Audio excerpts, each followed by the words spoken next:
আচ্ছা, এটা হচ্ছে অ্যাসিড ক্ষার লবণ যে চ্যাপ্টারটা, সেটা লাস্ট ভিডিও হচ্ছে আজকের ভিডিও। আজকে প্রথমে আমরা আলোচনা করব অক্সাইড। নাম থেকে বুঝতে পারছো অক্সিজেন থেকে অক্সাইড হয়। তো বলে রাখি, যে কোনো মৌলিক পদার্থ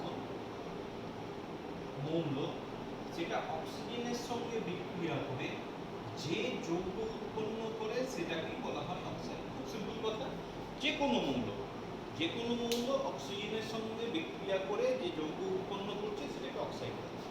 অক্সাইড কার্বনের সঙ্গে অক্সিজেন বিক্রিয়া করে এটা অক্সাইড, CO2 এটা অক্সাইড, SO2 এটা অক্সাইড, তুমি বলতে পারো H2O এটাকেও আমরা অক্সাইড বলবো, P2O5 এটাও অক্সাইড, এটা নাইট্রিক অক্সাইড, নাইট্রোজেন ডাইঅক্সাইড, সবগুলো হচ্ছে অক্সিজেন, সবগুলো হচ্ছে অক্সাইড। খেয়াল করে দেখো, প্রত্যেকটাতে কোনো না কোনো মৌল অক্সিজেনের সঙ্গে বিক্রিয়া করে এই যৌগগুলো উৎপন্ন করছে। তাহলে এই সবগুলোই হচ্ছে অক্সাইড। এবার এই অক্সাইডগুলোকে তাদের বৈশিষ্ট্য অনুসারে 4 ভাগে ভাগ করা যায়। 4 ভাগে 1 নম্বর যে ভাগ সেটাকে আমি বললাম আম্লিক অক্সাইড। এক এক করে ভাগগুলো করব। আম্লিক অক্সাইড। এখন প্রশ্ন হচ্ছে আম্লিক অক্সাইড কোনগুলো? তো বলে রাখি, সাধারণত অধাতুর সঙ্গে অক্সিজেন যোগ করে, যে ধাতু প্লাস অক্সিজেন যোগ করে সাধারণত আম্লিক অক্সাইডগুলো তৈরি হয়। আচ্ছা, কাকে বলে আম্লিক অক্সাইড? আম্লিক অক্সাইড হচ্ছে যে সকল অক্সাইডগুলো আম্লিক, নামেই বুঝতে পারছো, অম্ল মানে অ্যাসিডের গুণ থাকবে, যে সকল অক্সাইডগুলো ক্ষারের সঙ্গে বিক্রিয়া করে লবণ ও জল উৎপন্ন করবে সেইগুলোকে আমরা বলবো আম্লিক অক্সাইড। যেমন আমি উদাহরণ দিই, যেমন আমি বলতে পারি CO2, SO2, এই সবগুলো হলো আম্লিক অক্সাইড।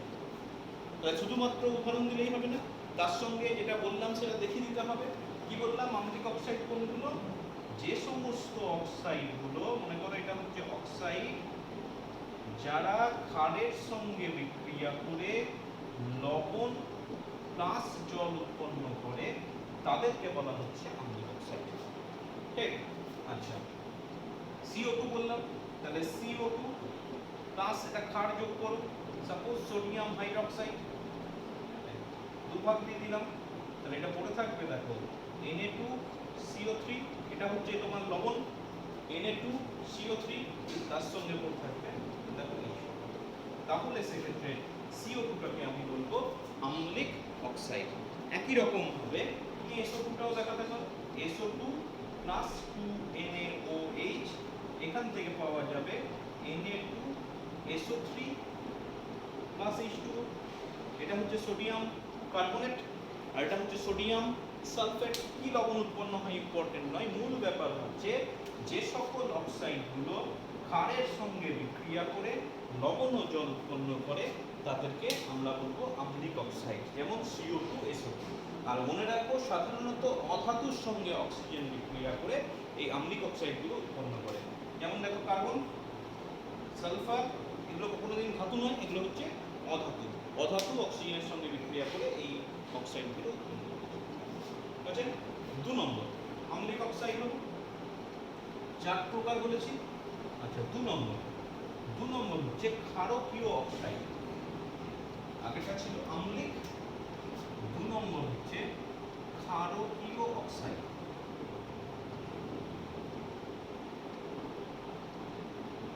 আচ্ছা, বলে রাখি, সাধারণত ধাতুর সঙ্গে অক্সিজেন বিক্রিয়া করে এই ধরনের অক্সাইডগুলো পাওয়া যায়, ধাতুর সঙ্গে। ঠিক? আচ্ছা, আর কি বললাম? কতগুলো উদাহরণ দিই। যেমন ক্ষারকীয় অক্সাইডের উদাহরণ হয়ে যাচ্ছে, যেমন ধাতুর সঙ্গে অক্সাইড মানে ক্যালসিয়াম অক্সাইড হতে পারে, ম্যাগনেসিয়াম অক্সাইড হতে পারে, এইগুলো মোটামুটি সোডিয়াম অক্সাইড হতে পারে। এইগুলো হচ্ছে ক্ষারকীয় অক্সাইডের উদাহরণ। তুমি খেয়াল করে দেখো, এখানে ক্যালসিয়াম একটা ধাতু, ম্যাগনেসিয়াম একটা ধাতু, সোডিয়াম একটা ধাতু। তাহলে ধাতুর সঙ্গে অক্সিজেন বিক্রিয়া করে এই ক্ষারকীয় অক্সাইড তৈরি হয়। কাকে বলবো? উল্টো, আম্লিক অক্সাইড কি বলেছিলাম? অক্সাইড প্লাস ক্ষার, লবণ প্লাস জল উৎপন্ন করে, এটা ক্ষারকীয় অক্সাইড। তাহলে কার সঙ্গে বিক্রিয়া হবে? অ্যাসিডের সঙ্গে বিক্রিয়া হবে। তাহলে আমি বলতে পারি যে সকল অক্সাইডগুলো অ্যাসিডের সঙ্গে বিক্রিয়া করে লবণ প্লাস জল উৎপন্ন করে সেই সমস্ত অক্সাইডগুলোকে আমি বলবো ক্ষারকীয় অক্সাইড। উদাহরণ দিয়ে দাও, CaO, তাহলে CaO অ্যাসিড, HCl তাহলে উৎপন্ন হবে CaCl2 প্লাস H2O, তাহলে এখানে CaO হয়ে গেল আম্লিক অক্সাইড। একই রকম ভাবে তুমি ম্যাগনেসিয়াম অক্সাইডের উদাহরণ দাও, MgO প্লাস H2SO4 নিও, তাহলে দেখো পড়ে থাকছে MgSO4 প্লাস H2O, তাহলে এটাও হয়ে গেল ক্ষারকীয় অক্সাইড। খুব সিম্পল ব্যাপার, তাই না? যে আম্লিক অক্সাইড ক্ষারকীয় অক্সাইড এরকম বললাম, আম্লিক মানে অম্ল মানে অ্যাসিড, তার মানে ক্ষারের সঙ্গে বিক্রিয়া করে লবণ জল উৎপন্ন করে। তাহলে যে সমস্ত অক্সাইড ক্ষারের সঙ্গে বিক্রিয়া করে লবণ জল উৎপন্ন করে সেগুলো হচ্ছে আম্লিক অক্সাইড, এবং সেগুলো সাধারণত অধাতুর সঙ্গে অক্সিজেনের বিক্রিয়ায় তৈরি হয়, কার্বন ডাইঅক্সাইড, সালফার ডাইঅক্সাইড ইত্যাদি। আর ক্ষারকীয় অক্সাইড কোনগুলো? যে সমস্ত অক্সাইডগুলো অ্যাসিডের সঙ্গে বিক্রিয়া করে লবণ ও জল উৎপন্ন করে সেগুলোকে বলা হয় ক্ষারকীয় অক্সাইড। এই ধরনের অক্সাইডগুলো সাধারণত ধাতুর সঙ্গে অক্সিজেনের বিক্রিয়ায় উৎপন্ন হয়ে থাকে। আরেকটা ব্যাপার মনে রাখবে যে সবসময় ধাতুর সঙ্গে অক্সিজেন বিক্রিয়া করলেই কিন্তু ক্ষারকীয় অক্সাইড হবে না। কিছু কিছু অক্সাইড আছে যেগুলো ধাতুর সঙ্গে অক্সিজেনের বিক্রিয়ায় উৎপন্ন হয় কিন্তু ক্ষারকীয় অক্সাইড নয়, অর্থাৎ অ্যাসিডের সঙ্গে বিক্রিয়া করে লবণ ও জল উৎপন্ন করে না। পরে আসছি ওই আলোচনা করব। তাহলে দুই প্রকার অক্সাইডের আলোচনা হলো। আচ্ছা, আরো দুই প্রকার আছে। নেক্সট রয়েছে প্রশম অক্সাইড, 3 নম্বর অক্সাইডকে বলা হয় প্রশম। প্রশম নাম থেকেই বুঝতে পারছো কারোর সাথে বিক্রিয়া করে না, নিউট্রাল বোঝায়। প্রশম অক্সাইড কোনগুলো? যে এমন কিছু কিছু অক্সাইড আছে যেগুলো অ্যাসিড বা ক্ষার কারোর সাথে বিক্রিয়া করে না, এবং কারোর সাথে বিক্রিয়া করে না বলে সেই সমস্ত অক্সাইডগুলোকে বলা হয় প্রশম অক্সাইড। তোমার জানা প্রশম অক্সাইড দেখে নাও, H2O, CO, H2O টা কিন্তু অ্যাসিডের সঙ্গেও বিক্রিয়া করে না, কিছু অ্যাসিড পাওয়া যায় না, আবার যদি তুমি ক্ষারের সঙ্গে বিক্রিয়া করাও তাহলেও কোনো বিক্রিয়া হয় না।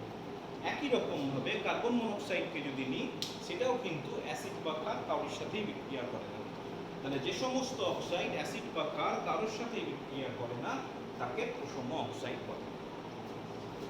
আর 4 নম্বর টাইপ হয়ে যাচ্ছে উভধর্মী অক্সাইড। উভধর্মী মানে আম্লিকও হবে ক্ষারকীয় হবে। তার মানে যে সমস্ত অক্সাইড অ্যাসিড আর ক্ষার, অ্যাসিডের সঙ্গেও বিক্রিয়া করে আবার ক্ষারের সঙ্গেও বিক্রিয়া করে, এবং বিক্রিয়া করে কি উৎপন্ন করে? লবণ প্লাস জল, সেই ধরনের অক্সাইডকে আমরা বলবো উভধর্মী অক্সাইড। যেমন আমি উদাহরণ দিই, উভধর্মী অক্সাইডের উদাহরণ হয়ে যাচ্ছে ZnO, উভধর্মী অক্সাইডের উদাহরণ হয়ে যাচ্ছে Al2O3। তুমি খেয়াল করে রাখবে এক্ষেত্রেও কিন্তু অক্সিজেনের সঙ্গে ধাতুগুলোর বিক্রিয়া করে উৎপন্ন হচ্ছে। সুতরাং সবসময় ধাতুর সঙ্গে অক্সিজেনের বিক্রিয়ায় যে ক্ষারকীয় অক্সাইড হবে তার কোনো মানে নেই, উভধর্মী অক্সাইডও হবে। আচ্ছা, উদাহরণ তো দিলাম, উদাহরণের সঙ্গে সঙ্গে তোমাকে বিক্রিয়া করে দেখাতে হবে যে অ্যাসিড প্লাস ক্ষার উভয়ের সঙ্গে বিক্রিয়া করে তারা লবণ ও জল উৎপন্ন করছে কিনা। তো একটা উদাহরণ দেওয়া যাক, জিঙ্ক অক্সাইড দিয়ে দিচ্ছি, সাপোজ ZnO প্লাস HCl, দুভাগ নিলাম, তাহলে এটা উৎপন্ন হবে ZnCl2, আর এখানে উৎপন্ন হবে H2O। দেখো লবণ উৎপন্ন হয়েছে, জল উৎপন্ন হয়েছে, তাহলে এটা হচ্ছে তোমার সেই উভধর্মী অক্সাইড অ্যাসিডের সঙ্গে বিক্রিয়া করছে। অ্যাসিডের সঙ্গে যেমন বিক্রিয়া দেখালাম তেমনি ক্ষারের সঙ্গেও বিক্রিয়া দেখাতে হবে। বেস্ট নোন ক্ষার হচ্ছে সোডিয়াম হাইড্রোক্সাইড, ঠিক আছে? এখানেও দুভাগ নিতে হবে, তাহলে এটা উৎপন্ন হবে Na2 ZnO2, Na2 ZnO2, তাহলে বাকিটা পুরো করতে দেখো H2। এটাকে বলা হয় সোডিয়াম জিঙ্কেট, এটা জিঙ্ক ক্লোরাইড। তাহলে জিঙ্ক অক্সাইড হচ্ছে এমন একটা অক্সাইড যেটা অ্যাসিড এবং ক্ষার উভয়ের সঙ্গে বিক্রিয়া করে লবণ ও জল উৎপন্ন করে। সুতরাং আমি বলতে পারবো জিঙ্ক অক্সাইড কিন্তু অবশ্যই উভধর্মী অক্সাইড। প্রশ্ন সরাসরি কাকে বলে উদাহরণ দাও এরকমও থাকতে পারে, আবার অনেক সময় উদাহরণ এভাবে দিয়ে দেয় যে জিঙ্ক অক্সাইড একটি উভধর্মী অক্সাইড, ব্যাখ্যা করো। তখন তোমাকে সংজ্ঞাটা একবার বলতে হবে, যেটাই করো। অথবা দিতে পারে মনে করো কোনো একটা অক্সাইড দিল, বললো যে এটি ক্ষারকীয় অক্সাইড, তখন তোমাকে ক্ষারকীয় অক্সাইডের সংজ্ঞাটাকে বলতে হবে, তারপর বলতে হবে যে এটা অ্যাসিডের সঙ্গে বিক্রিয়া করে লবণ ও জল উৎপন্ন করে, সুতরাং এটি ক্ষারকীয় অক্সাইড।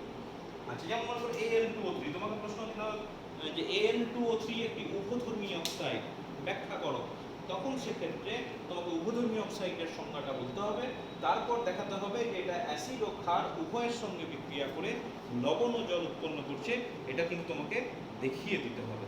ঠিক আছে, যেমন আমি এটা দেখিয়ে দিই অ্যালুমিনিয়াম অক্সাইডটা, যে অ্যালুমিনিয়াম অক্সাইড HCl এর সঙ্গে বিক্রিয়া করে কি উৎপন্ন করে, অ্যালুমিনিয়ামের ক্লোরাইড হবে, তারপরে AlCl3 তিনটে, এখানে দুটো আছে, তাহলে এটা দুটো হতে পারতো, ছটা হয়ে গেল, তাহলে 6HCl প্লাস 3H2। একটু বিক্রিয়াগুলো মনে রাখতে হবে, যে মনে রাখার কিছু পদ্ধতি যেভাবে করছিলাম আমি, তুমি দেখে নেবে যে এখানে Al2 আছে মানে কি এখানে দুভাগ হবে।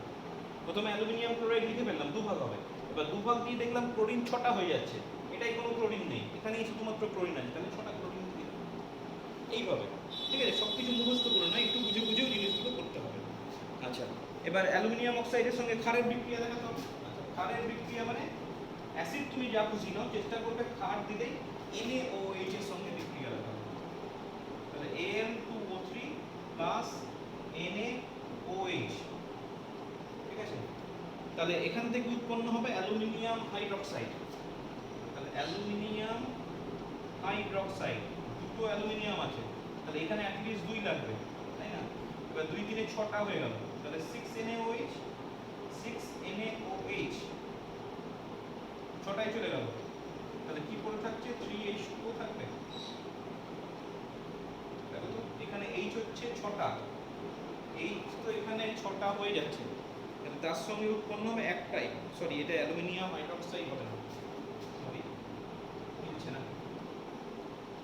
Na2Al O2 তার সঙ্গে H2O, Na2Al O2, এটা দুটো থাকছে, এটা দুটো থাকছে, Na2Al O2 তার সঙ্গে একটা H2O, তাহলে NaAl দুটো আছে, তাহলে এখানে দুটো হবে, তাহলে এটা 2 হয়ে যাচ্ছে। এবার H2টা মিলছে কিনা দেখো, H দুটো H, 4টা 2 3 5টা, এবার মিলে যেতে হবে। তাহলে সেক্ষেত্রে বললাম যে তোমাকে মনে রাখতে হবে কিন্তু বিক্রিয়াগুলো, অ্যাসিড ক্ষার উভয়ের সঙ্গে বিক্রিয়া করে লবণ ও জল উৎপন্ন করছে, সুতরাং এটা উভধর্মী অক্সাইড। ঠিক আছে, বেশ, এবার চলে এসো অ্যাসিড নিরোধক। অক্সাইডের শ্রেণী বিভাগ হয়ে গেল। অ্যাসিড নিরোধক, এটা একটা নতুন আইডিয়া, অ্যাসিড নিরোধক কাকে বলে, বলছে যদি কোনো অক্সাইড জলের সঙ্গে বিক্রিয়া করে অ্যাসিড উৎপন্ন করে, যদি কোনো অক্সাইড জলের সঙ্গে বিক্রিয়া করে অ্যাসিড উৎপন্ন করে, তাহলে ওই অক্সাইডকে, এটাকে বলবো, এটাকে এই অ্যাসিডের নিরোধক বলা হয়। আবার বলছি, যদি কোনো অক্সাইড জলের সঙ্গে বিক্রিয়া করে অ্যাসিড উৎপন্ন করে, তাহলে ওই অক্সাইডকে ওই অ্যাসিডের অ্যাসিড নিরোধক বলে। যেমন আমি উদাহরণ দিচ্ছি, যে P2O5 প্লাস H2O, এটা বিক্রিয়া করলে আসবে H3PO4 ফসফরিক অ্যাসিড, H3PO4, তাহলে এটা 3 দুগুণে 6 করে দিলাম, এখানে দুটো দিলাম, 6টা হয়ে গেল, P দুটো হয়ে গেল, 5 আর 3 8 মিলে গেছে। তাহলে এখান থেকে এটা হচ্ছে অক্সাইড আর এটা হয়ে যাচ্ছে অ্যাসিড, তাহলে এই অক্সাইড থেকে এই অ্যাসিডটা পাওয়া যায়, তাহলে সেক্ষেত্রে P2O5 কে H3PO4 এর অ্যাসিড নিরোধক বলে। ঠিক আছে, মনে থাকবে? বেশ, অ্যাসিড নিরোধক আলোচনা হয়ে গেল। নেক্সট চলে এসো অম্লবৃষ্টি। নতুন নয়, অম্লবৃষ্টি সম্পর্কে ধারণা কম বেশি তোমাদের থাকার কথা বা আছেও নিশ্চয়ই, যে যখন আমাদের বৃষ্টি হচ্ছে, বৃষ্টি মানে জল পড়া, সেই বৃষ্টির পিএইচ মেজার করে তুমি যদি দেখো সেটা 6.5 এর থেকে কম, তাহলে সেক্ষেত্রে সেই বৃষ্টিটাকে আমি বলবো অম্লবৃষ্টি। মানে সোজা কথাই, যদি বৃষ্টির সঙ্গে অম্ল বা অ্যাসিড মিশে থাকে তাহলে সেক্ষেত্রে সেই বৃষ্টিটাকে আমরা অম্ল বৃষ্টি বলবো। এখন প্রশ্ন হচ্ছে অম্ল বৃষ্টি হবে কেন? আকাশে তো কোথাও অ্যাসিডের সোর্স নেই, তাহলে অম্ল বৃষ্টি হয় কেন? তো অম্ল বৃষ্টি প্রাকৃতিক কারণেও হতে পারে, আবার আমাদের মনুষ্য সৃষ্ট কারণেও হতে পারে। দুটো কারণই আমরা ব্যাখ্যা করব। প্রথমে চলে যাই প্রাকৃতিক কারণ। প্রাকৃতিক কারণ দেখো, প্রাকৃতিক কারণ কিরকম? যখন আগ্নেয়গিরির অগ্নুৎপাত হয়, আগ্নেয়গিরির যখন অগ্নুৎপাত হয় তখন সেখান থেকে সালফার ডাই অক্সাইড উৎপন্ন হয়, ঠিক আছে, প্রচুর পরিমাণে সালফার ডাই অক্সাইড গ্যাস উৎপন্ন হয়। অথবা যখন তোমার বজ্রপাত হয়, বজ্রপাতের সময় কি হয়? বাতাসের নাইট্রোজেন আর অক্সিজেন রাসায়নিক বিক্রিয়া করে এবং বিক্রিয়া করে নাইট্রোজেনের বিভিন্ন অক্সাইড উৎপন্ন করে, NO উৎপন্ন হয়, পরের ধাপে NO2 উৎপন্ন হয়, এই অক্সাইডগুলো উৎপন্ন হয়। আচ্ছা, প্রাকৃতিক বললাম, এবার মনুষ্য সৃষ্ট কিছু করি। এখনো অ্যাসিডে আসিনি। মনুষ্য সৃষ্ট কি হয়? আমরা কলকারখানা তৈরি করেছি, তাহলে কলকারখানার ধোঁয়া আছে, কারখানার ধোঁয়া আছে, তারপর তোমার গাড়ি, বিভিন্ন যানবাহনের ধোঁয়া আছে, তাহলে কলকারখানার ধোঁয়া, কলকারখানা ধোঁয়া বা যানবাহনের ধোঁয়া, এই যে এদের যে ধোঁয়া আছে সেই ধোঁয়াতে নাইট্রোজেনের অক্সাইড থাকে, কার্বন ডাই অক্সাইড থাকে, কিছু কিছু ক্ষেত্রে সালফার ডাই অক্সাইড থাকে।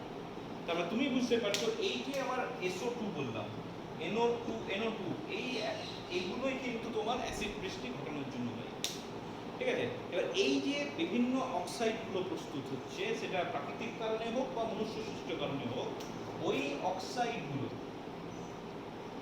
অক্সাইডগুলো যখন তোমার ওজোন গ্যাসের সঙ্গে বিক্রিয়া করছে বা জলীয় বাষ্পের সঙ্গে বিক্রিয়া করছে, তখন সেই বিক্রিয়ার ফলে সেখান থেকে দেখা যাচ্ছে বিভিন্ন পরিমাণ বা বিভিন্ন ধরনের অ্যাসিড উৎপন্ন হচ্ছে। HNO3, H2SO4 মেনলি এই দুটো অ্যাসিড উৎপন্ন হয়।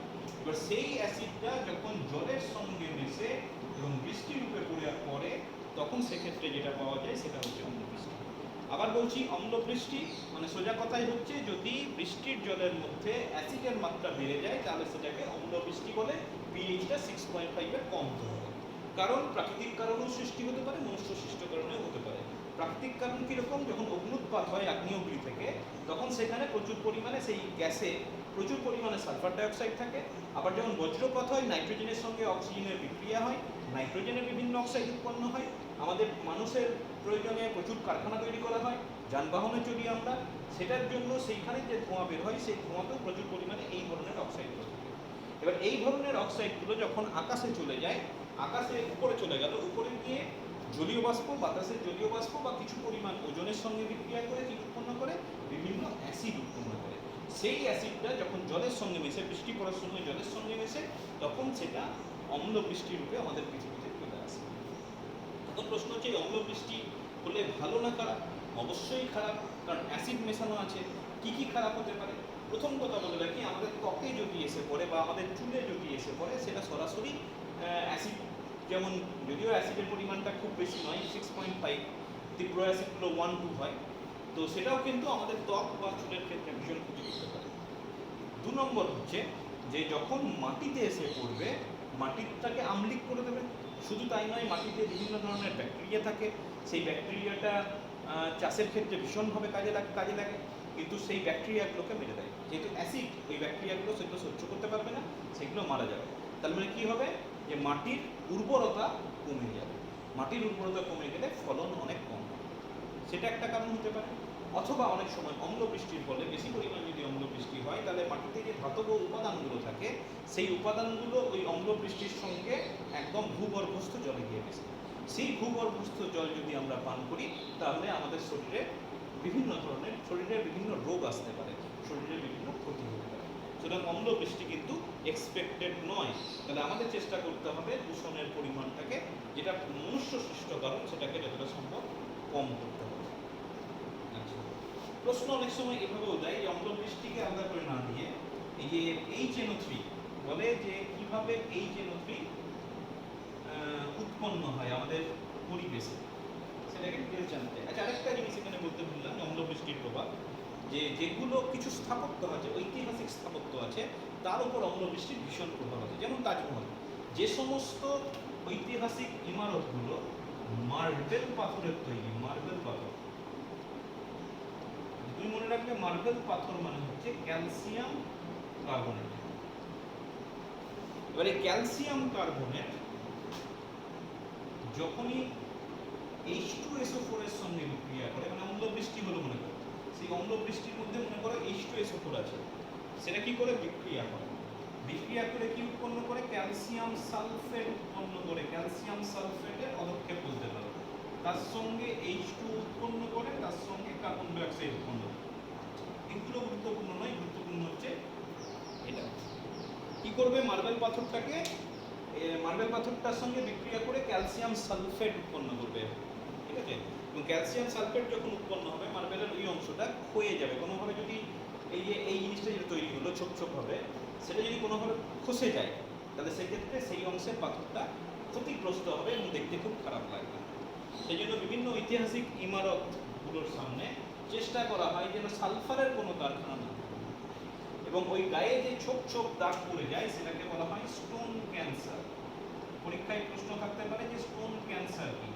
স্টোন ক্যান্সার মানে বলতে হবে যে সমস্ত ঐতিহাসিক ইমারতগুলো মার্বেল পাথরের তৈরি, অম্লবৃষ্টির প্রভাবে কি হয়, এই ক্যালসিয়াম কার্বনেটটা অম্লবৃষ্টির যে সালফিউরিক অ্যাসিড থাকে তার সঙ্গে বিক্রিয়া করে, তার সঙ্গে বিক্রিয়া করে কি উৎপন্ন করে, ক্যালসিয়াম সালফেট উৎপন্ন করে। সেই ক্যালসিয়াম সালফেট যদি প্রাকৃতিক কারণে অথবা যে কোনো কারণে খসে পড়ে, তাহলে সেই জায়গাতে ক্ষত তৈরি হয়, সেই ক্ষতটাকে বলা হচ্ছে স্টোন ক্যান্সার, এবং সেটার কারণ হচ্ছে অম্লবৃষ্টি, ঠিক আছে। বেশ, তাহলে সেক্ষেত্রে আমার স্টোন ক্যান্সার হয়ে গেল, অম্লবৃষ্টি কি, তার কারণ কি, তার কি ফলাফল হতে পারে, এগুলো নিয়ে আলোচনা হয়ে গেল। এবার যেটা বলছিলাম, কোনো এক বছর প্রশ্ন এসছে যে বজ্রপাতের সময় কিভাবে নাইট্রিক অ্যাসিড উৎপন্ন হয়। তো সেটাও খুব সহজেই ব্যাখ্যা করা যায় যে আমাদের বায়ুতে নাইট্রোজেন এবং অক্সিজেন প্রচুর পরিমাণে আছে। এবার যখন সাধারণ অবস্থায় বলে রাখি, এই নাইট্রোজেনের সঙ্গে অক্সিজেনের কখনোই বিক্রিয়া হয় না। যদি বিক্রিয়া হতো তাহলে কখনোই তারা একসঙ্গে বায়ুর মধ্যে থাকতে পারতো না। কারণ আমরা জানি আমাদের বায়ুর প্রায় 70%, 71% হচ্ছে নাইট্রোজেন, আর বাকি প্রায় 21% হচ্ছে অক্সিজেন। মিশে থাকে, আলাদাভাবে থাকে না। তাহলে এরা যদি পরস্পর রাসায়নিক বিক্রিয়া করতো, তাহলে কোনোদিন বায়ুর অস্তিত্ব আমরা পেতাম না। পরস্পর রাসায়নিক বিক্রিয়া করে অন্য যৌগ। তো সাধারণ অবস্থায় নাইট্রোজেনের অক্সিজেন বিক্রিয়া না করলেও যখন বজ্রপাত হয়, বজ্রপাত মানে একটা হিউজ অ্যামাউন্ট অফ তাপীয় শক্তি, তাপ, হিট উৎপন্ন হয়, সেই তাপের প্রভাবে কিন্তু কিছু পরিমাণ নাইট্রোজেন, নট অল অ্যামাউন্ট, কিছু পরিমাণ নাইট্রোজেন অক্সিজেনের সঙ্গে বিক্রিয়া করে এই যৌগটা উৎপন্ন করে, যেটাকে বলা হয় নাইট্রিক অক্সাইড। নাইট্রিক অক্সাইড, সেই নাইট্রিক অক্সাইডটা, বায়ুতে প্রচুর অক্সিজেন আছে, বায়ুর অক্সিজেন দ্বারা বিক্রিয়া, বায়ুর অক্সিজেনের সঙ্গে বিক্রিয়া করে নাইট্রোজেন ডাই অক্সাইড উৎপন্ন করে, নাইট্রোজেন ডাই অক্সাইড উৎপন্ন করে। এবার যে নাইট্রোজেন ডাই অক্সাইড উৎপন্ন হলো সেটা বায়ুতে উপস্থিত জলীয় বাষ্পের সঙ্গে বিক্রিয়া করে, এবং জলীয় বাষ্পের সঙ্গে বিক্রিয়া করে নাইট্রিক অ্যাসিড।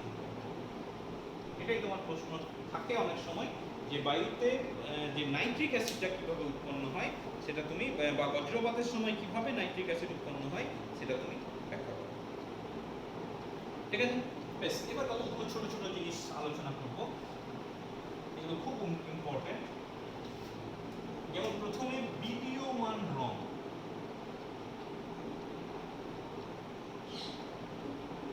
আচ্ছা, বিলীয়মান রং মানে কি? বিলীয়মান মানে যেটা চলে যায়, বিলীন হয়ে যায়, মানে যে থাকে না, সেই ধরনের রঙের কথা বলতে চাইছে। মানে সবসময় রংটা থাকবে সেরকম নয়, এটা চলে যাবে এমন একটা রং। কি হয়? অ্যামোনিয়ার জলীয় দ্রবণ নেওয়া, অ্যামোনিয়া তার জলীয় দ্রবণ নিলাম। আচ্ছা, অ্যামোনিয়ার জলীয় দ্রবণ মানে অ্যামোনিয়ার সঙ্গে জলের বিক্রিয়া হবে, এবং বাস্তবিক পক্ষে অ্যামোনিয়ার জলীয় দ্রবণ মানে সেখানে যেটা পড়ে থাকে সেটা হচ্ছে অ্যামোনিয়াম হাইড্রোক্সাইড। খুব মৃদু একটা খাবার। তোমাকে করতে হবে কি, এই অ্যামোনিয়াম হাইড্রোক্সাইড যেটা তৈরি হলো সেটার সঙ্গে কয়েক ফোঁটা ফেনলফথ্যালিন, আগের দিন আলোচনা হয়েছে, ফেনলফথ্যালিন একটা হচ্ছে গুরুত্বপূর্ণ নির্দেশক। যখনই আমি যোগ করে দেবো কি হয়ে যাবে, দ্রবণের বর্ণটা গোলাপি হয়ে যাবে। কালার তৈরি হলো। এবার সেটাকে তুমি যদি কাউরির গায়ে জামায় দিয়ে দাও, সাদা জামা পরে আছে, তার গায়ে তুমি এই মিশ্রণটাকে ছড়িয়ে দেবে, দিয়ে দিলে, তাহলে কি হবে, তার জামাটা গোলাপি হয়ে যাবে। কিন্তু দেখা গেল যখন আমি দিলাম, ঠিক আছে, কিছুক্ষণ পর দেখা যাবে জামাতে কোনো কালার নেই। কিছুক্ষণ পর দেখা যাবে যেখানেই তুমি দাও, জামাতে দাও বা দেওয়ালে দাও, যেখানেই দাও, দেখা যাবে সেখানের এই গোলাপি কালারটা আস্তে আস্তে ভ্যানিশ হয়ে গেছে। মানে যেটা এটা অনেক সময় ভ্যানিশিং কালার বলে। এখন প্রশ্ন হচ্ছে কেন ভ্যানিশ হয়ে গেল? কারণ গোলাপি কালার ছিল, এটা খারের সঙ্গে ফেনলফথ্যালিন যোগ করলাম, গোলাপি কালার হয়ে গেল। কেন চলে গেল?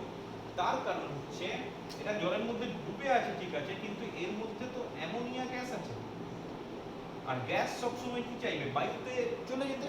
অ্যাকচুয়ালি ঘটনা যেটা ঘটে, তুমি ছড়িয়ে দিলে ঠিক আছে, কিন্তু এর মধ্যে যে অ্যামোনিয়া থাকে, সেই অ্যামোনিয়াটা আস্তে আস্তে আস্তে আস্তে বায়ুতে মিলে যায়। এবার যখন অ্যামোনিয়াটা মিলে যায়, তার মানে কি এর মধ্যে আর কোনো ক্ষার ধর্ম থাকলো না। ক্ষার ধর্ম না থাকলে কি হবে? এটা বর্ণহীন হয়ে যাবে। ঠিক আছে, তাহলে পরীক্ষায় প্রশ্ন থাকে বিলীয়মান রং কি, এটি রংটি বিলীয়মান কেন বলা হয়? কিন্তু তোমাকে বলতে হবে, বিলীয়মান রং বলতে হবে যে অ্যামোনিয়ার জলীয় দ্রবণের সঙ্গে যদি ফেনলফথ্যালিন নির্দেশক যোগ করা হয়, তাহলে দ্রবণটির বর্ণ গোলাপি হয়ে যায়। কিন্তু কিছুক্ষণ পর দ্রবণটি থেকে গোলাপির বর্ণটা চলে যায়, দ্রবণটা বর্ণহীন হয়ে যায়। তার কারণ কি, ওর মধ্যে যে অ্যামোনিয়াম হাইড্রোক্সাইডের মধ্যে যে অ্যামোনিয়া গ্যাসটা আছে, সেই অ্যামোনিয়া গ্যাসটা ধীরে ধীরে বায়ুতে গিয়ে মেশে, আর যখন বায়ুতে গিয়ে মেশে তখন সেটার মধ্যে কোনো ক্ষারের ধর্ম থাকে না, সুতরাং দ্রবণটি বর্ণহীন। আচ্ছা, অনেক সময় প্রশ্ন দেয় যে সোডিয়াম কার্বনেট আর সোডিয়াম বাইকার্বনেট, উপরেরটা সোডিয়াম কার্বনেট, নিচেরটা সোডিয়াম বাইকার্বনেট, বলছে এই দুটোকে তুমি কিভাবে পৃথক করবে। তোমাকে দুটো টেস্ট টিউবে দুটো জিনিস দিয়েছে, বলছে একটা সোডিয়াম কার্বনেট আছে, একটা সোডিয়াম বাইকার্বনেট। তো বলে রাখি, দুটোই কিন্তু জলের সঙ্গে যখন বিক্রিয়া করে বা জলীয় দ্রবণে সাধারণত NaOH এই ক্ষারটা উৎপন্ন করে। তাহলে আলাদা করবো কি করে? তো বলে রাখি যে Na2CO3 এর pH মানটা হচ্ছে উচ্চ, আর NaHCO3 এটার কিন্তু pH মানটা নিম্ন, লো। মানে সোজা কথায় এটা হচ্ছে একটা মৃদু ক্ষার, আর এটা হচ্ছে তুলনামূলক একটু তীব্র ক্ষার। তাহলে তোমার পার্থক্য করবো কি করে? কিছুই না, দুটোতেই তুমি কিছু পরিমাণ ফেনলফথ্যালিন, 2 ফোঁটা ফেনলফথ্যালিন যোগ করলে, খুব অল্প পরিমাণ ফেনলফথ্যালিন নির্দেশক যোগ করলে। যেহেতু এটা তীব্র ক্ষার, কি হবে, এটার কালার সঙ্গে সঙ্গে গোলাপি হয়ে যাবে, 1-2 ফোঁটা দিলেই গোলাপি হয়ে যাবে। কিন্তু দেখা যাবে এটার যেহেতু মৃদু ক্ষার, এটার মধ্যে কিন্তু অত সহজে 2 ফোঁটা দিলে কখনোই এটা গোলাপি হবে না, এটা বর্ণহীন। সুতরাং কিভাবে পার্থক্য করবো? শুধু কয়েক ফোঁটা ফেনলফথ্যালিনের সাহায্যে। দুটোতেই কিছু কয়েক ফোঁটা ফেনলফথ্যালিন দিলাম, যে দ্রবণটি বর্ণ গোলাপি হয়ে গেল সেটা হচ্ছে সোডিয়াম কার্বনেট, আর যে দ্রবণটি বর্ণহীন থাকলো সেটা হচ্ছে সোডিয়াম বাইকার্বনেট। আরেকটা জিনিস নিয়ে আলোচনা করব, অ্যান্টাসিড। অ্যান্টাসিড পরিচিত তোমরা। অ্যান্টাসিড ব্যাপারটা কি? অনেক সময় আমাদের বেশি খাবার পর যদি শরীরে অস্বস্তি হয়, পেট জ্বালা করে, তাহলে আমরা অনেক সময় বাড়িতে অ্যান্টাসিড রাখা থাকে, আমরা খেয়ে নিই, খেলেই আমাদের শরীরটা অনেকটা সুস্থ হয়ে যায়। ব্যাপারটা কীরকম? অ্যান্টাসিড তাহলে কী জিনিস? অ্যান্টাসিড হচ্ছে এমন একটা বস্তু বা এমন একটা পদার্থ যেটা কি হচ্ছে আমাদের পাকস্থলীতে নিঃসৃত অতিরিক্ত যেটা হাইড্রোক্লোরিক অ্যাসিড মেনলি, সেটাকে প্রশমিত করে। মানে আমরা যদি অনেক সময় বেশি খাবার খাই বা তেল জাতীয় খাবার খাই, তাহলে সেটা কি হয়, আমাদের পাকস্থলীতে বিভিন্ন বিক্রিয়ার মাধ্যমে যে HCl-টা উৎপন্ন হয়, সেটা তীব্র HCl উৎপন্ন হয়ে যায়। মৃদু HCl উৎপন্ন হওয়ার কথা, কিন্তু ক্ষেত্র বিশেষে অনেক সময় সেটা খাবারের কোয়ালিটির উপর ডিপেন্ড করে তীব্র অ্যাসিড, মানে HCl তার pH এর মানটা অনেক কম, এরকমের একটা অ্যাসিড উৎপন্ন হয়। এবার অ্যান্টাসিড মানে কি? সেখানে ক্ষারের পরিমাণটা অনেক বেশি বা এক ধরনের ক্ষার। তাহলে সেটা যখনই আমি নেব, সেটা কি হবে, ভেতরে যে অ্যাসিড, যে বললাম তীব্র মানের অ্যাসিড তৈরি হয়, সেই অ্যাসিডটা এই ক্ষারের সঙ্গে বিক্রিয়া করে তার অ্যাসিডের ধর্মটাকে অনেকটা কমিয়ে দেয়, বা অ্যাসিডের ধর্মটাকে pH-টাকে বাড়িয়ে দেয়। অ্যাসিডের ধর্ম কমানো মানে pH বাড়িয়ে দেয়, সেই পদার্থটাকে বলা হচ্ছে অ্যাসিড। এবং বলে রাখি, অ্যান্টাসিড সাধারণত 2 ধরনের অ্যান্টাসিড হয়। একটাকে বলা হয় সিস্টেমিক অ্যান্টাসিড, আর একটাকে বলা হয় নন সিস্টেমিক অ্যান্টাসিড। সিস্টেমিক অ্যান্টাসিড কোনগুলো? কিছু কিছু ধরনের অ্যান্টাসিড আছে বা কিছু কিছু ধরনের ক্ষার আছে বলতে পারি, যেটা কি হবে আমাদের শরীরে দ্রবীভূত এবং শোষিত হয়, এবং দ্রবীভূত এবং শোষিত হয় বলে, দ্রবীভূত হয় এবং শোষিত হয়, এবং যেহেতু দ্রবীভূত ও শোষিত হয়, সেই জন্য আমাদের শরীরের যে অ্যাসিড ক্ষার ভারসাম্য থাকে সেটা কিন্তু নষ্ট করে দেয়। আমাদের শরীরের একটা অ্যাসিড ক্ষারের রেশিও থাকে, ঠিক আছে? সেই রেশিওটা বা সেই ভারসাম্যটা রাখতে হয়, তাহলে আমাদের শরীরটা ঠিক থাকে। কিন্তু বলছে যদি আমি এটাকে গ্রহণ করি, এই ধরনের অ্যান্টাসিড গ্রহণ করি, তাহলে কিন্তু আমার শরীরে অ্যাসিড ক্ষারের ভারসাম্যটা নষ্ট হবে, কারণ আমাদের শরীরের বিভিন্ন উপাদানগুলো এই পদার্থগুলোকে দ্রবীভূত বা শোষিত করতে পারে। কি ধরনের ক্ষার? উদাহরণ দিই, সোডিয়াম কার্বনেট, ঠিক আছে? সোডিয়াম কার্বনেট জাতীয় যদি তোমার অ্যান্টাসিড হয়, তাহলে কিন্তু সেটা কখনোই আমাদের শরীরের পক্ষে ভালো নয়। সোডিয়াম কার্বনেট বা সোডিয়াম বাইকার্বনেট মনে রাখবে, সেটা কিন্তু আমাদের শরীরের অ্যাসিড ক্ষার ভারসাম্য নষ্ট করে। আচ্ছা, আবার কিছু কিছু অ্যান্টাসিড আছে বা কিছু কিছু ক্ষার আছে যেটা আমাদের শরীরে অ্যান্টাসিডের কাজ করছে, তার সঙ্গে কি করে যে এটা কিন্তু দ্রবীভূত হয় না বা শোষিত হয় না, সুতরাং অ্যাসিড ক্ষারের ভারসাম্যটাকে ঠিকঠাক বজায় রাখে। যেমন আমি তোমাকে বলি ম্যাগনেসিয়াম হাইড্রোক্সাইড বা অ্যালুমিনিয়াম হাইড্রোক্সাইড, এই ধরনের ক্ষারগুলোকে যদি অ্যান্টাসিড হিসেবে গ্রহণ করা হয়, তাহলে সেক্ষেত্রে আমাদের শরীরের দীর্ঘকালীন কোনো ক্ষতি সেই হিসেবে হবে না, ঠিক আছে? সেই জন্য সবসময় বলে যে ডাক্তারের সঙ্গে কনসাল্ট করে তবেই কিন্তু অ্যান্টাসিড খাওয়া উচিত। আচ্ছা, মিল্ক অফ ম্যাগনেসিয়া খুব প্রচলিত একটা নাম। মিল্ক অফ ম্যাগনেসিয়া ব্যাপারটা কি? এটা হচ্ছে ম্যাগনেসিয়াম অক্সাইডের জলীয় প্রলম্বন, মানে এটার সঙ্গে কিছু পরিমাণ জল যোগ করলে যেটা পাবে সেটা হচ্ছে মিল্ক অফ ম্যাগনেসিয়া। এটা ভীষণ পরিমাণ ব্যবহার করা হয় ক্ষার হিসাবে। এটার ব্যবহার কি? প্রথম কথা, এটা অ্যান্টাসিড হিসেবে ব্যবহার করা হয়। 2 নম্বর কথা হচ্ছে মিল্ক অফ ম্যাগনেসিয়ার সঙ্গে যদি অ্যালুমিনিয়াম হাইড্রোক্সাইড মেশানো হয়, তাহলে সেক্ষেত্রে সেই অ্যান্টাসিডের প্রভাবটা আমাদের দীর্ঘক্ষণ থাকে, আমরা অনেক বেশি রিলিফ পাই। কিন্তু এটাও মনে রাখবে এটার আবার কিছু ক্ষতিকর দিক আছে। কীরকম ক্ষতিকর দিক? এটা যদি বেশি ব্যবহার করা হয়, তাহলে সেক্ষেত্রে কি উৎপন্ন করে আমাদের শরীরে বা পেটের মধ্যে ওই যে হাইড্রোক্লোরিক অ্যাসিড আছে, সেই হাইড্রোক্লোরিক অ্যাসিডের সঙ্গে অনেক সময় বিক্রিয়া করে ফেলে এবং বিক্রিয়া করে ম্যাগনেসিয়াম ক্লোরাইড উৎপন্ন করে। এবং সেই ম্যাগনেসিয়াম ক্লোরাইড যদি আমার পেটের মধ্যে থাকে, তাহলে আমার শরীরের ক্ষতি হবে, উদরাময় টাইপের রোগ হতে পারে, ঠিক আছে?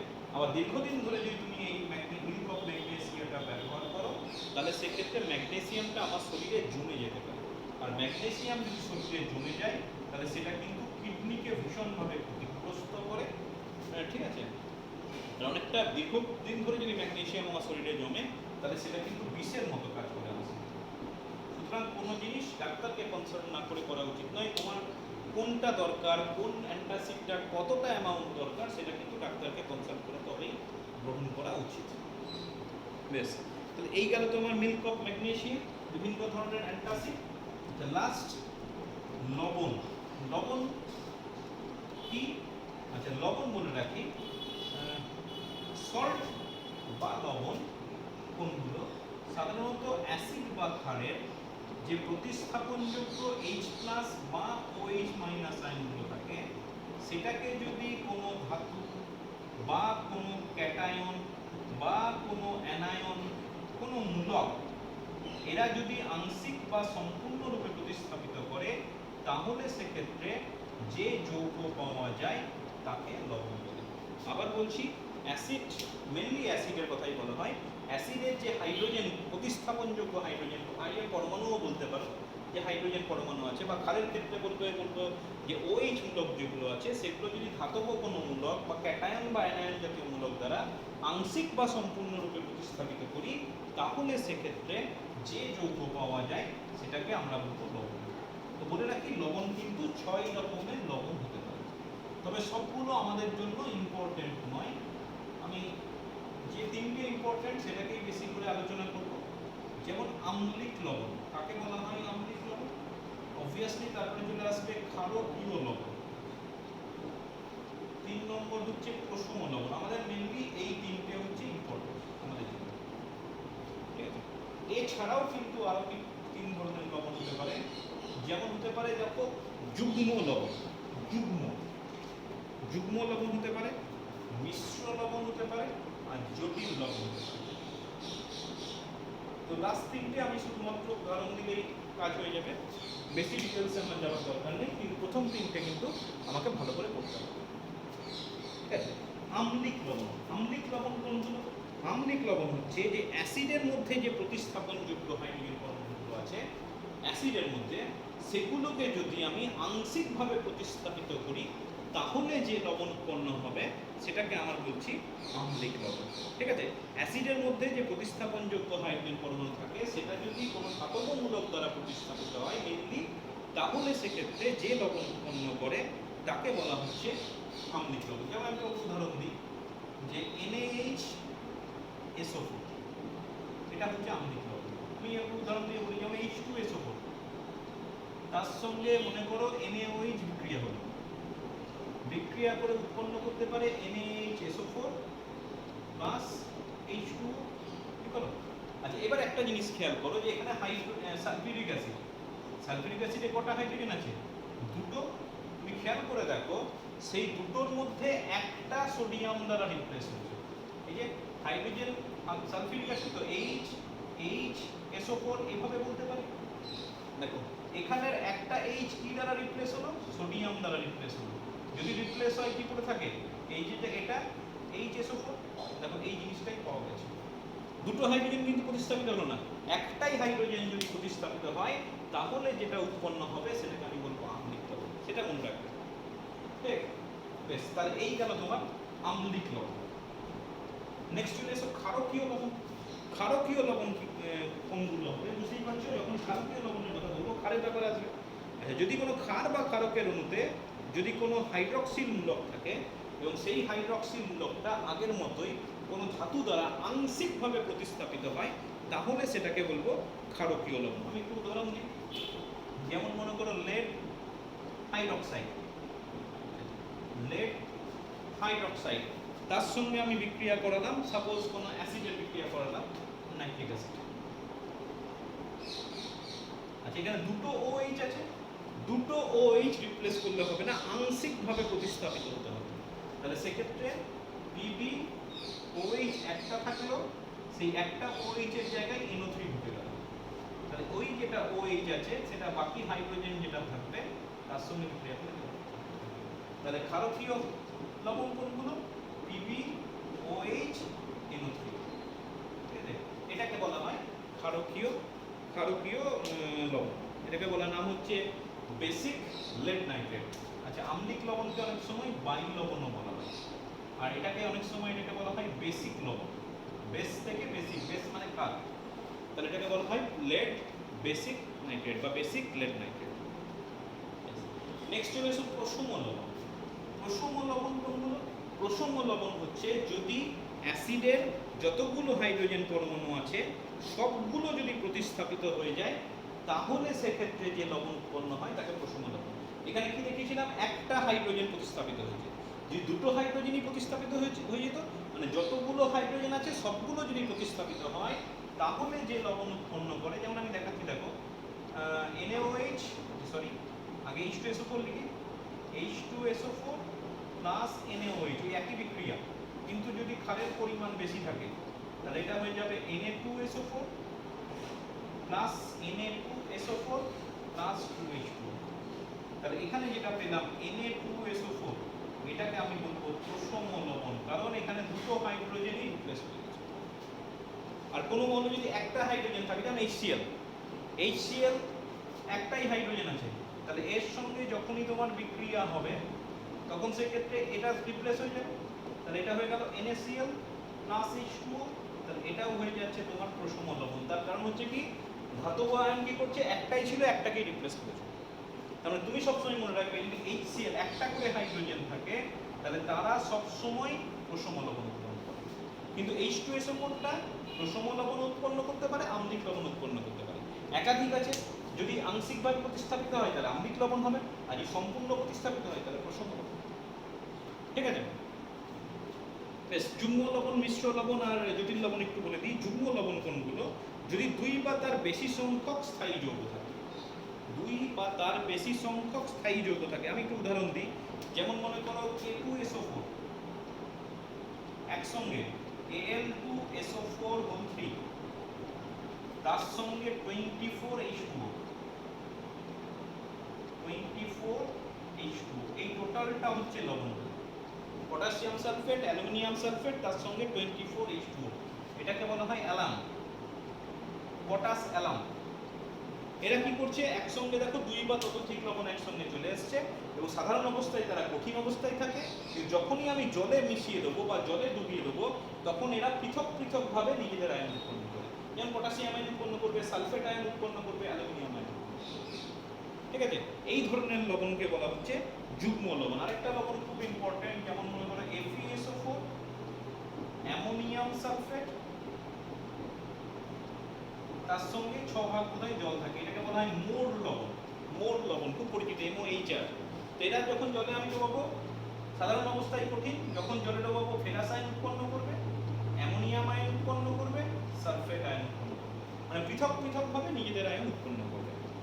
আচ্ছা, মিশ্র লবণ কোনগুলো, যেটার মধ্যে এক বা একাধিক অম্ল এবং ক্ষারীয় দুটো প্রকারই মূলক থাকবে, তাকে বলবো আমি মিশ্র লবণ। যেমন NaCO3, এবং আম্লিক লবণ, আম্লিকের মূলকও আছে আবার ক্ষারীয় মূলকও আছে, এটাকে বলা হচ্ছে মিশ্র লবণ। আর জটিল লবণ কোনগুলো, যেখানে একটা সেন্ট্রাল মেটালিক আয়ন থাকবে, তার সঙ্গে তোমার ক্যাটায়ন বা অ্যানায়ন থাকতে পারে, সেগুলোকে বলা হচ্ছে। যেমন আমি বলি খুব কমন উদাহরণ, K2FeCN6, এটাকে বলা হয় পটাশিয়াম ফেরোসায়ানেট। এই যে মেন হচ্ছে এটা Fe, তার সঙ্গে সায়ানেট এবং পটাশিয়াম লবণ, পটাশিয়াম মূলক মিশে এটাকে তৈরি করেছে। তুমি এগুলো জাস্ট উদাহরণ মনে রাখবে, আর এইগুলো কাকে বলে, কিভাবে তৈরি হয় সেই সম্পর্কে ডিটেলস করবে। মোটামুটি চ্যাপ্টারটা শেষ, ছোট ছোট দু একটা প্রশ্ন আলোচনা করব। যেমন মনে করো তোমাকে দুটো টেস্ট টিউব দিয়েছে, একটা টেস্ট টিউবে বলেছে অ্যাসিড আছে আর একটা টেস্ট টিউবে বলেছে জল আছে। তুমি কিভাবে পরীক্ষার সাহায্যে বোঝাবে যে কোনটায় অ্যাসিড আছে কোনটায় জল আছে? খুব সিম্পল কথা, আমি লিটমাস দিয়ে দেবো, নীল লিটমাস দিয়ে দেবো। যদি নীল লিটমাসটার কালার চেঞ্জ হয়, লাল হয়ে যায়, তাহলে সেটার অ্যাসিড আছে, আর যদি কালার চেঞ্জ না হয় তাহলে সেটাই জল আছে। ঠিক আছে, 2 নম্বর প্রশ্ন হচ্ছে তোমার মধ্যে একটা কনসেন্ট্রেটেড অ্যাসিড আছে, গাঢ় অ্যাসিড, তাকে তুমি লঘু করতে চাইছো, কি করতে হয়? সাধারণত জল মিশিয়ে করতে হয়। তো বলছে সরাসরি জল মেশালে কিন্তু খুব বিপদের সম্ভাবনা আছে, সরাসরি জল মেশানো যাবে না। অ্যাকচুয়ালি কি করা হয়, প্রথমে কিছুটা জল নেওয়া হয়, সেই জলের মধ্যে ফোঁটা ফোঁটা অ্যাসিড যোগ করা হয়।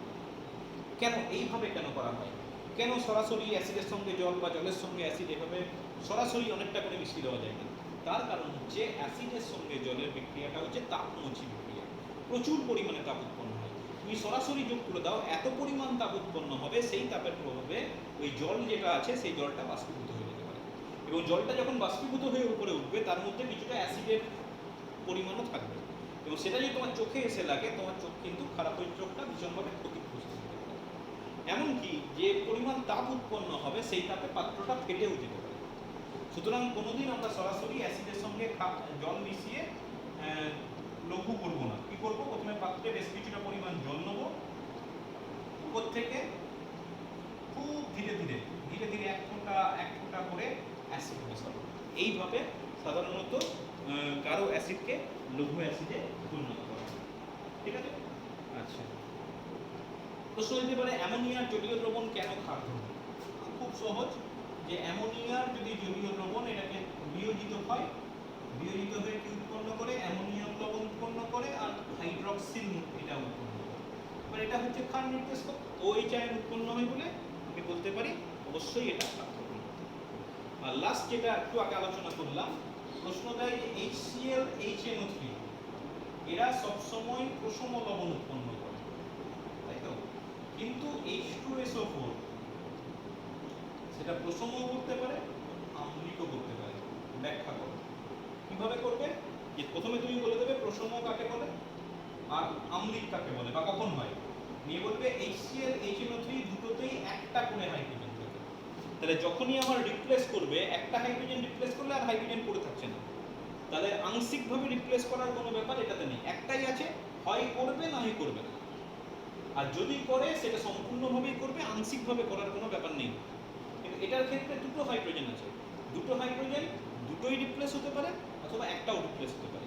যদি দুটো রিপ্লেস হয় তাহলে প্রশম, আর যদি একটা রিপ্লেস হয় তাহলে আম্লিক। সেই জন্য H2SO4 প্রশম লবণ উৎপন্ন করতে, আম্লিক লবণ উৎপন্ন করতে পারে। কিন্তু HCl বা HNO3 তারা সবসময় প্রশম লবণ উৎপন্ন করবে, তারা কখনোই আম্লিক লবণ উৎপন্ন করতে পারবে না।